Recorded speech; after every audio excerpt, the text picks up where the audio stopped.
ഒടുവിൽ രാജ്യം കാത്തിരുന്ന ജനസംഖ്യാ കണക്കെടുപ്പിന് കളം ഒരുങ്ങിക്കഴിഞ്ഞിരിക്കുകയാണ്. 2027 2 ഘട്ടങ്ങളിലായി സെൻസസ് നടക്കുമെന്ന് കേന്ദ്ര സർക്കാർ ഔദ്യോഗികമായി പ്രഖ്യാപിച്ചിരിക്കുകയാണ്. 17 വർഷത്തെ ഇടവേളയ്ക്ക് ശേഷം നടത്തുന്ന ജനസംഖ്യാ കണക്കെടുപ്പിന്റെ വിജ്ഞാപനവും 2 ഘട്ടങ്ങളിലെ തീയതികളിലും ഈ മാസം 16-ന് ഔദ്യോഗിക ഗസറ്റിൽ പ്രസിദ്ധീകരിക്കുമെന്നും വെളിപ്പെടുത്തിയിരിക്കുകയാണ്. സെൻസസിനൊപ്പം ജാതി കണക്കെടുപ്പും നടത്തുമെന്നും പ്രഖ്യാപനമുണ്ട്.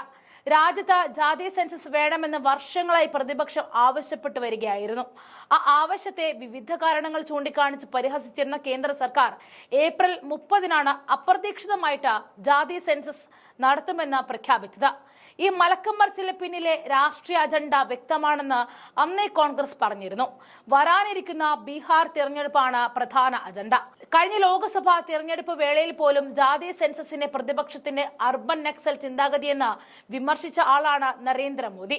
പെട്ടെന്നുണ്ടായ മനംമാറ്റം പിന്നോക്ക ജനതയോടുള്ള സ്നേഹമോ കരുതലോ അല്ല, മറിച്ച് വരാനിരിക്കുന്ന തിരഞ്ഞെടുപ്പുകളിൽ OBC വോട്ടർമാരെ ആകർഷിക്കുക മാത്രമാണ് ലക്ഷ്യത്തിന് കാരണമെന്നും അവർ പറയുന്നുണ്ട്.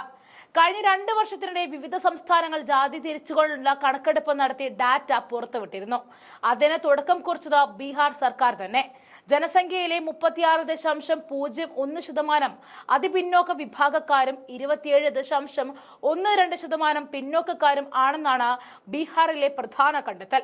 19.78% പട്ടികജാതിയിൽപ്പെടുന്നവരും 1.68% പട്ടികവർഗക്കാരുമാണ്. 15.52% മാത്രമാണ് മുന്നോക്ക വിഭാഗമുള്ളത്. ഇത് മാതൃകയാക്കിയെടുത്താൽ രാജ്യത്തൊട്ടാകെ സംവരണ ക്രമത്തിൽ അടിമുടി മാറ്റം വരുത്തേണ്ടതുണ്ട്. ദളിത് OBC വിഭാഗം ജനതയുടെ സംവരണത്തെ എന്നും എതിർത്തിരുന്ന RSSന് പുതിയ കണക്കുകൾ അസ്വസ്ഥത ഉണ്ടാക്കും എന്ന് ഉറപ്പാണ്. ഹിന്ദു ഐക്യം എന്ന തങ്ങളുടെ പദ്ധതിക്ക് ഭീഷണിയാണ് ജാതി അടിസ്ഥാനമാക്കിയുള്ള സെൻസസിനെ അവർ കണ്ടിരുന്നത്. ഹിന്ദു സമൂഹത്തെ തകർക്കുവാനുള്ള ഗൂഢാലോചനയാണിതെന്നും വ്യാഖ്യാനിക്കപ്പെട്ടിരുന്നു. കോൺഗ്രസും പ്രാദേശിക പാർട്ടികളും ജാതി സെൻസസിനെ പിന്നോക്ക വിഭാഗങ്ങളുടെ ഉന്നമനത്തിനുള്ള ഉപകരണമായി ഉയർത്തിക്കാട്ടി തെരഞ്ഞെടുപ്പിൽ നേട്ടമുണ്ടാക്കുന്നത് തടയേണ്ടത് ഹിന്ദുത്വവാദികൾക്ക് അനിവാര്യമാണ്. OBC SC/ST വിഭാഗങ്ങളിലേക്ക് പ്രതിപക്ഷ പാർട്ടികളുടെ നുഴഞ്ഞുകയറ്റം തടഞ്ഞ് ഹിന്ദു സമൂഹത്തിന്റെ ഏകീകരണം പ്രചാരണം ശക്തിപ്പെടുത്തുകയും വേണം. ജാതി സെൻസസിനെ ദേശീയ ഐക്യത്തിന് ഭീഷണിയായും സംവരണവുമായി ബന്ധമില്ലാത്തതായും വിമർശിച്ചിരുന്ന RSSന്റെ നയവ്യതിയാനം രാഷ്ട്രീയത്തിനപ്പുറം ദീർഘകാല ലക്ഷ്യങ്ങളെയാണ് സൂചിപ്പിക്കുന്നത്. സ്വതന്ത്ര ഇന്ത്യയിൽ 1951 മുതൽ 2011 വരെയുള്ള ഓരോ സെൻസസിലും പട്ടികജാതി പട്ടികവർഗ വിഭാഗക്കാരെ കുറിച്ചുള്ള വിവരങ്ങൾ പ്രസിദ്ധീകരിച്ചിട്ടുണ്ട്. എന്നാൽ മറ്റ് ജാതികളെക്കുറിച്ച് അത്തരം വിവരങ്ങൾ ലഭ്യമല്ല. 2021-ലായിരുന്നു അവസാനം സെൻസസ് നടക്കേണ്ടിയിരുന്നത്. 2020-ൽ വ്യാപകമായ കോവിഡ് മൂലം നടപടികൾ മാറ്റിവെച്ചു. പിന്നീട് കേന്ദ്ര സർക്കാർ ഇക്കാര്യത്തിൽ മടി തുടർന്നതോടെ വിമർശനം ശക്തമായി വന്നു. അതിനിടയിൽ തികച്ചും രാഷ്ട്രീയ ലക്ഷ്യത്തോടെ പ്രഖ്യാപിച്ച സെൻസസ് നടപടിയിൽ ഒട്ടേറെ ദുരൂഹതകളും ഒളിഞ്ഞിരിപ്പുണ്ട്.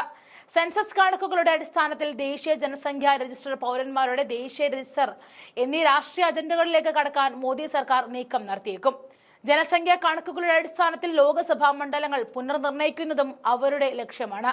ജനസംഖ്യാ നിയന്ത്രണം ഫലപ്രദമായി നടപ്പിലാക്കിയ കേരളം അടക്കമുള്ള ദക്ഷിണേന്ത്യൻ സംസ്ഥാനങ്ങളിൽ സീറ്റ് കുറയ്ക്കുക എന്ന ജനസംഖ്യ ക്രമാതീതമായി വർദ്ധിച്ച UP ഉൾപ്പെടെയുള്ള സ്വാധീന മേഖലകളിൽ സീറ്റ് വർദ്ധിപ്പിക്കുകയും ചെയ്യും. ബീഹാർ തിരഞ്ഞെടുപ്പ് നടക്കാനിരിക്കുന്നതിന് മുന്നോടിയായി ജാതിക്കോളം ഉൾപ്പെടുത്തിയുള്ള സെൻസസ് പ്രഖ്യാപനം വന്നതോടെ ബീഹാറിൽ ഭരണചക്രം തിരിക്കാനുള്ള തയ്യാറെടുപ്പുകളും BJP നടത്തിക്കഴിഞ്ഞിട്ടുണ്ട്.